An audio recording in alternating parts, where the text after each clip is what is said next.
அடப்போங்கடா, இதுக்கு மேல அவங்களும் என்னத்தான் பண்ணுவாங்க. ஒரு பிரச்சனையை சரி பண்ணா இன்னொரு பிரச்சனை. ஐயோ 154 ரன் தான். SRH ஸ்டார்டிங்ல கொஞ்சம் விக்கெட் விட்டு ஸ்ட்ரகிள் பண்ண மாதிரி இருந்தது. ஆனாலும் ஈஸியா வின் பண்ணிட்டாங்க. இந்த மாதிரி ஒரு சீசன் தர்மாட்டி விந்தாதான் நம்ம ஆளுங்களுக்கு கொஞ்சம் புரியும்னு நினைக்கிறேன். இருக்க அரக்கோண மேட்ச்ல இன்னும் இருக்கிற யங்ஸ்டர்ஸையும் ட்ரை பண்ணி ஏதாவது ஒரு டீமை செட் பண்ணி விடுங்க.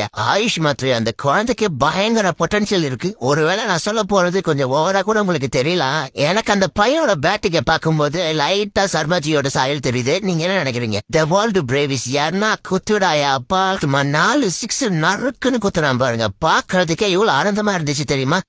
அப்படியே பிடிச்ச அமைக்க போட்டுருக்கா. அடுத்த 10 வருஷத்துக்கு தலைவனை வெளியே காமிச்சிடாதீங்க. பவுலிகளையும் ஓரளவுக்கு டீசென்டான ஆளுங்களை தான் வச்சிருக்கோம். அதுவும் சின்ன பசங்க வேற, கம்போஜி காலில நூறுன்னு.